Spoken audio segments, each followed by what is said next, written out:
di rumah ini.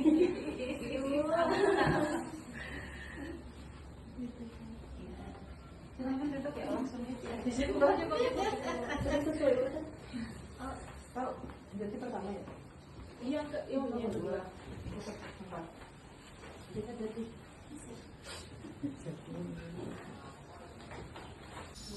Saya panggilnya Bu Dirta ya.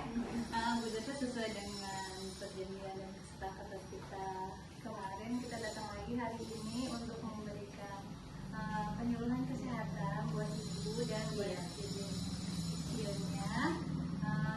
Jadi ini tentang kemarin dari pengkajian yang kita dapatkan, ternyata permasalahannya ada di gangguan tidur, maksudnya pola tidur.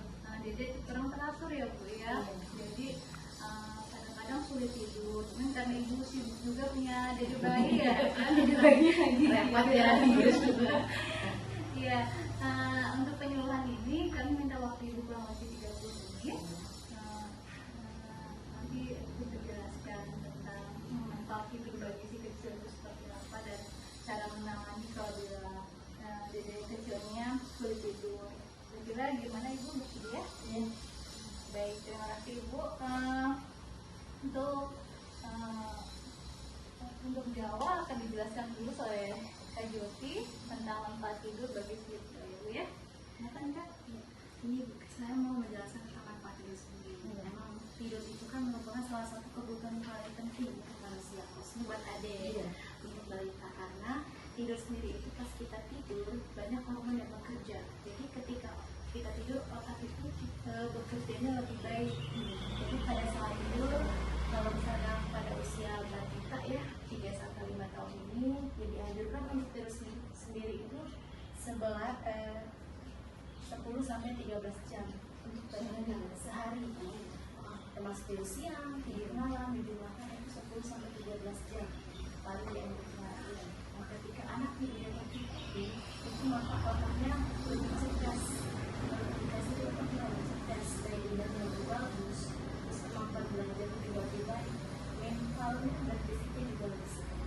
Jadi kalau dengan itu sendiri berarti kasih lebih baik, artinya kalau bisa tidurnya 10-13 jam, jangan sampai kurang dari 10 jam, karena kalau tidak kurang dari 10 jam tidurnya pasti akan ada yang dia kekurangan keletihan, kecapean dan lain-lain.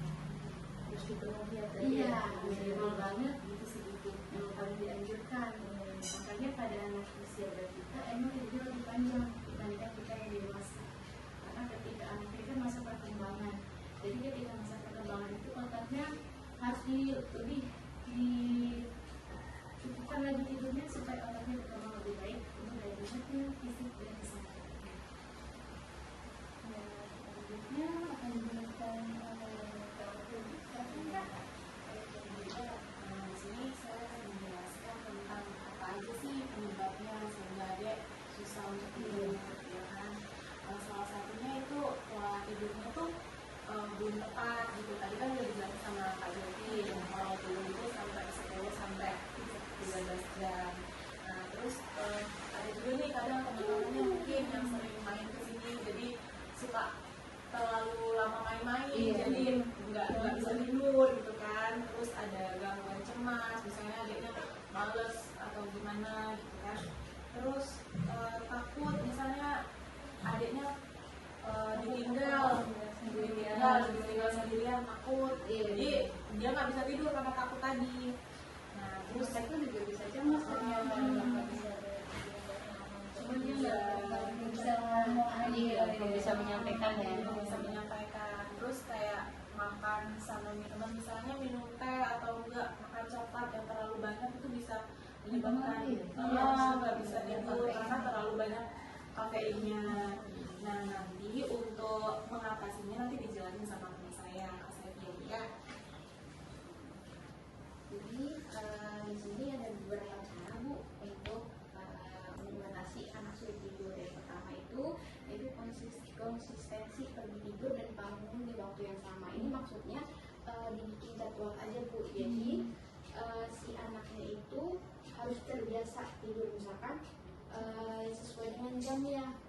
jam 10 misalnya waktunya tidur, besok jam 10 lagi, dan jam 10 lagi udah terbiasa. jadi rutinnya gitu ya.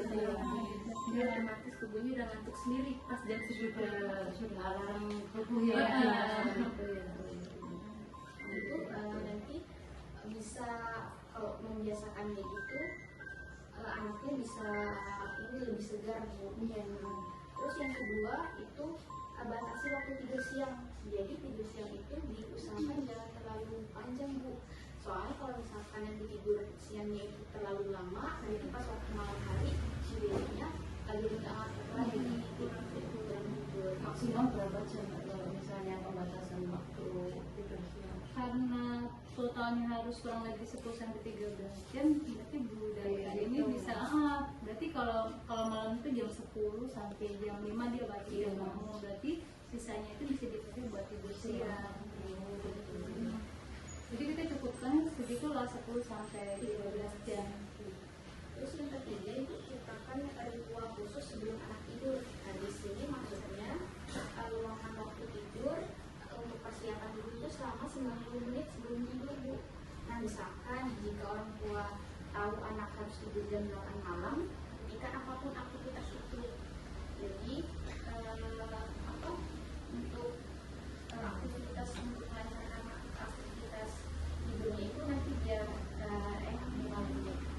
Jadi ngurangin misalnya dia lagi asik main kan pasti kalau disuruh tidur pasti nggak mau. Jadi saya jam 8 ini dia waktu tidur, berarti jadi jam 7 atau setengah 7 itu udah mulai di mainan-mainan yang kira-kira bikin dia maunya main terus itu kita udah mulai kurang-kurangin, ganti permainan yang misalnya diajarin baca, atau nggak diajarin dongeng cerita, atau nggak diajarin ngaji juga bisa.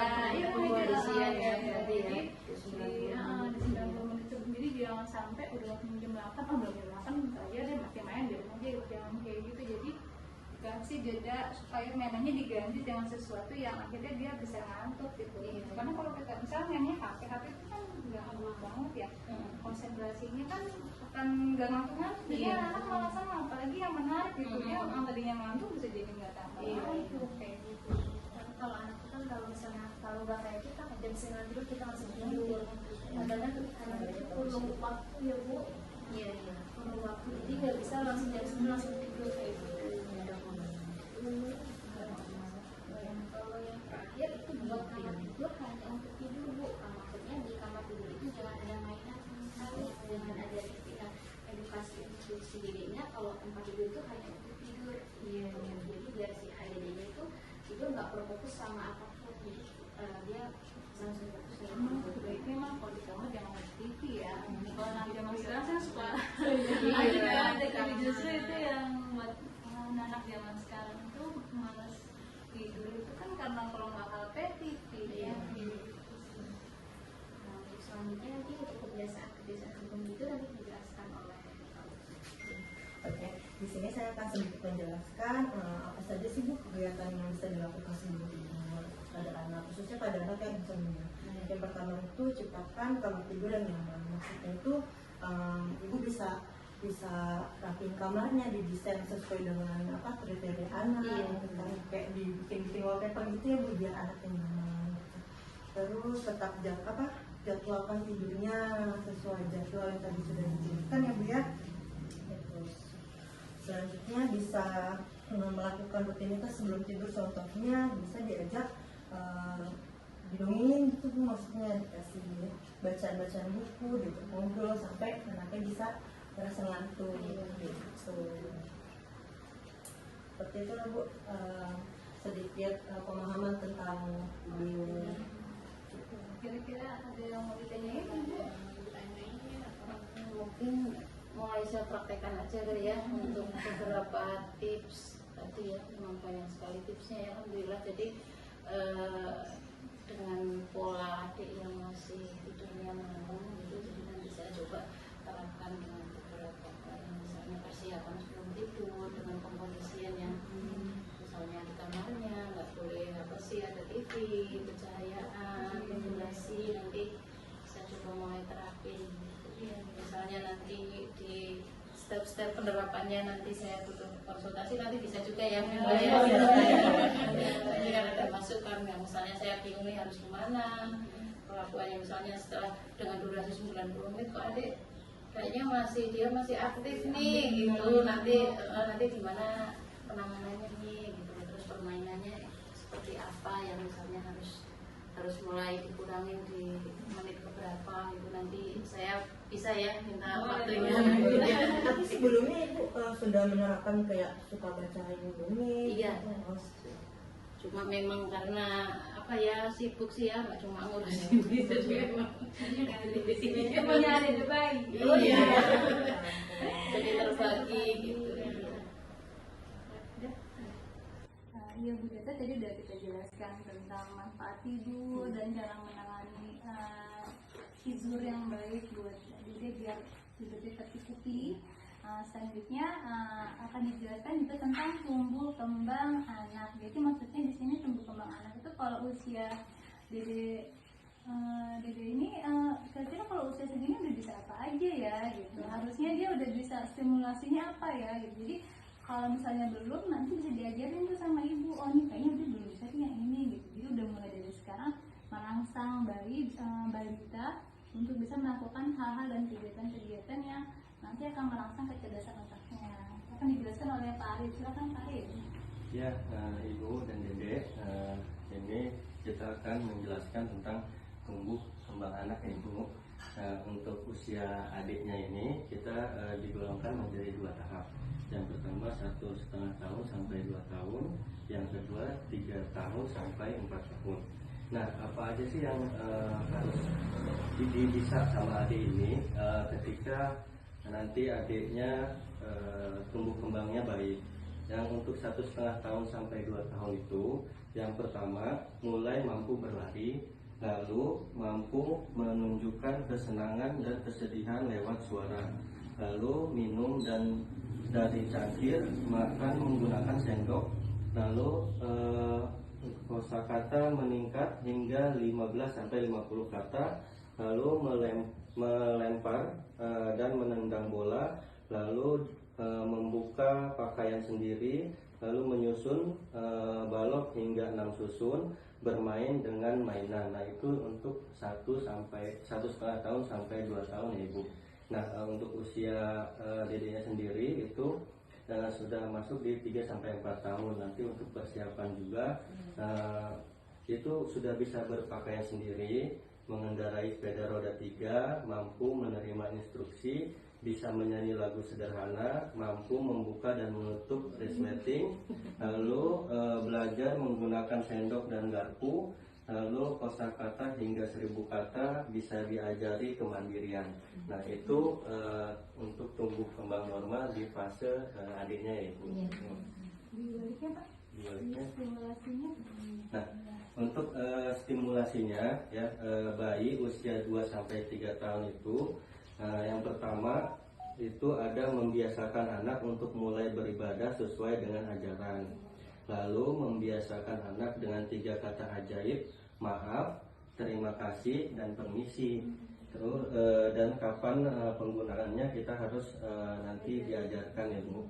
Lalu ajari anak untuk memulai melalui kegiatan sendiri, misalnya berpakaian sendiri, makan sendiri, dan membersihkan mainannya sendiri. Lalu memperkenalkan anak aktivitas rutin seperti ke PAUD. Lalu biasakan anak untuk BAK dan BAB di tempatnya dengan cara bertahap dan mencuci tangan setelahnya. Lalu berikan pujian Bu. Berikan pujian ketika anak melakukan hal-hal yang baik dan menghindari hal-hal yang tidak baik. Ya, itu mungkin stimulasi yang bisa dikasih hari ini. Kira-kira Bu Deta ada yang mau lagi?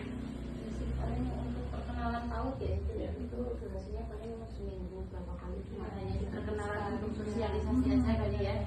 Karena usia segini tuh udah mulai cari teman dan bisa mulai diajarin berbagi kayak gitu. Karena berbagi tuh justru dimulai dari kecil, jadi anak tahu dia harus ngasih ke orang gitu, jadi dia nggak egois artinya seperti itu sih. Cukup dulu sih ya. Tapi di tahap perkembangan ini apakah sudah tercapai semua? Ada anak ibu? Sudah Pintar ya?